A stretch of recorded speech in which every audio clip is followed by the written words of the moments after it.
Hey Gunpla fans around the world, time for a video that's long overdue, and it is my kind of review for 2017 in terms of modeling for me. So let's get started. Everything started with the Gundam Logic build back in January, of course, and that was a pretty fun experience and a quick project as well. I remember that the first thing I saw about the Gundam Logic project or concept was Tim, Child of Mecha's first work in progress photos of his Gundam Logic, and I hadn't watched the show, the Gunpla Talk show, where they just talked about that idea, and I asked Josh if it was okay for me to make one, and he said of course, and he was even excited that people outside of the Gunpla Talk team or Gunpla Talk guys were interested in making one or scratch building a Gundam Logic based on his idea. And as soon as I started work on mine, I shared the first work in progress photos on groups like It's a Gundam, where I'm very active, and to my surprise, a lot of people were interested in commenting and giving likes, which is not very common for me. And I think that was the beginning of everything, at least for people outside of the Gunpla Talk team. And well, we all know how it ended. A ton of people joined.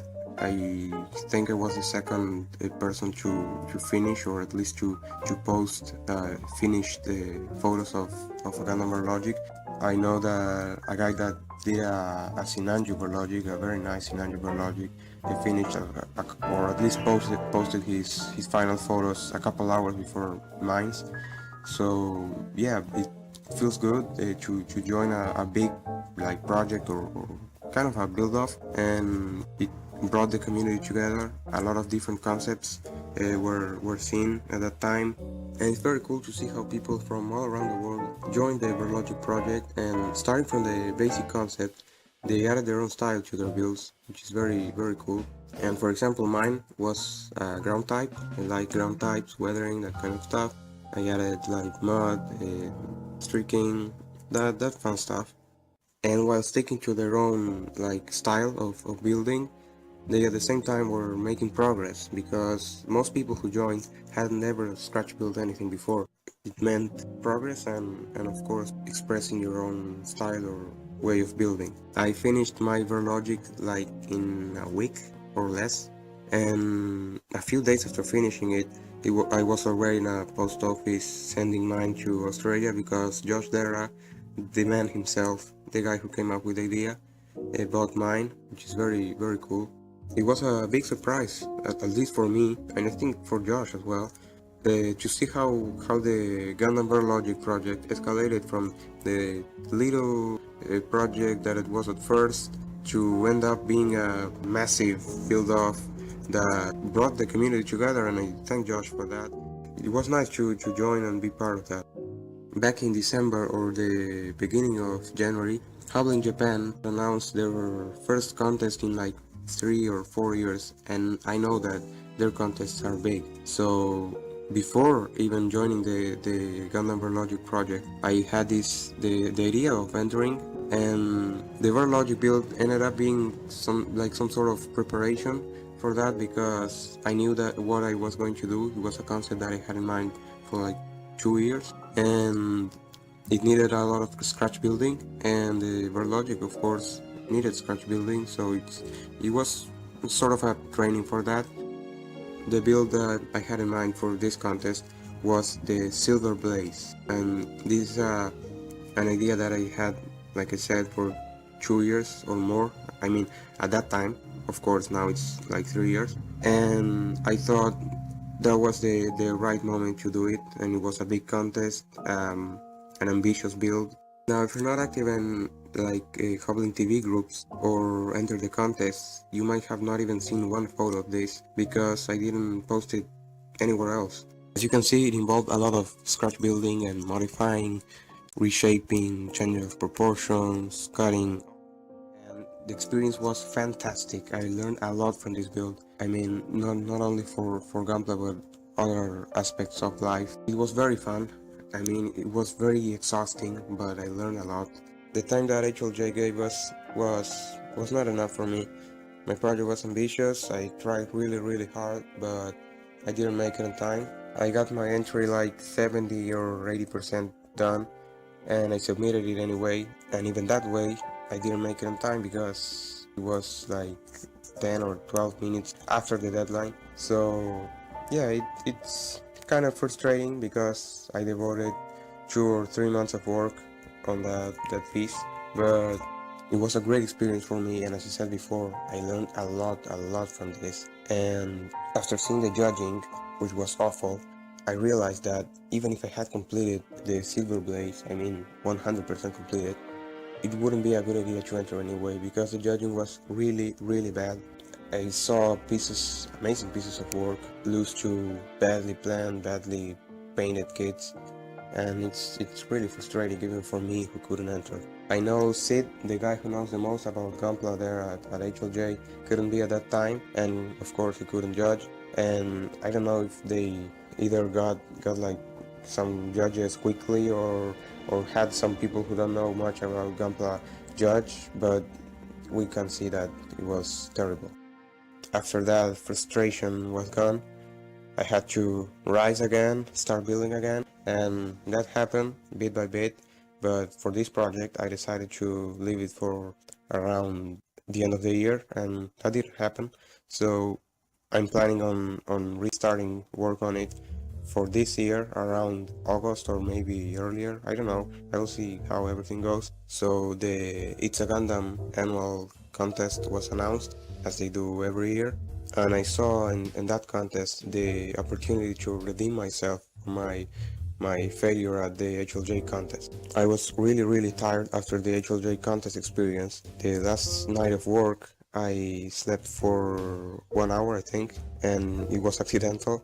I was planning on not sleeping at all, but anyway, the fact being that I was really tired, so I decided to give myself a 1 week long break before starting work on my entry for It's a Gundams Blanking Cup 2017. This was another idea that I had in mind for a while after listening to Enrico Caruso's version of Una Furtiva Lagrima on the radio, and I thought that this diorama suited the contest very well. This diorama, like the Silver Blaze, involved some scratch building, not as much as the Silver Blaze, of course, but like for the houses, the doors, the goal, the fences, the bench, the lampposts, all of that, and it was very fun to do that. Also, I had to use my arsenal of different alternatives for products, like my thick mud mixture for mud, and the cracking effect paste. There's also the fine oregano for the grass. This project was much simpler than the Silver Blaze, and unlike the Silver Blaze, it involved weathering, which is my thing and it's very fun to do for me. There was very little stress, if any. I started this diorama around the middle of April, and it was completed around the end of May or the beginning of June. And it was in June that the results were announced. I was happy to get the first place. All in all, it was a great experience, especially after what happened in the HLJ contest. After some weeks, I got my trophy and my prize, of course. And at the same time, there was a Gundam Logic related event organized by Josh there, of course. He was doing a giveaway of 6 Gundam Logic custom plates for 6 different winners, and I was chosen among the 6 winners, and here's mine. After that, there was another contest, which was from a hobby shop in Argentina, and I was planning on joining with this guy, with this Mark II, and I actually did. I made it in time, but my entry was not complete. I was really in a hurry.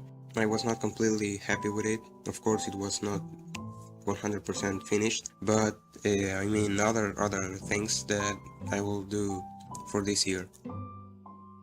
After that, I didn't build anything serious for the rest of the year, but I practiced a lot, like flat plate or spare parts. And of course, there's my trip to Montevideo, which I made a video of.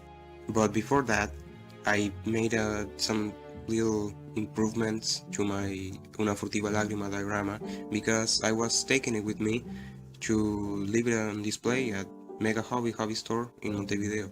The experience there was great. It was a 2-day long trip. The first day I went to Mega Hobby, I talked to modelers, I got to meet new people. It was really good, and I didn't even buy anything because we just talked for a while. And on the second day I bought some stuff, of course, some paints and cement. And after coming back to Rivera, I started building the Master Grade Full Armor Unicorn, which I'm not planning on painting right now, but just for fun. I got the torso, arms, head and waist completed, and went back to normal practice on flat plate and spare parts. This is an example. This is the only example that I took a photo of. And that is it for 2017. As you can see, it was not a very productive year in terms of completed builds, but as I mentioned before, all these experiences during the course of the year have taught me a lot. I hope that I can bring all that I learned into my builds, and you can tell that from seeing what I build from now on. So thanks for watching, and happy 2018!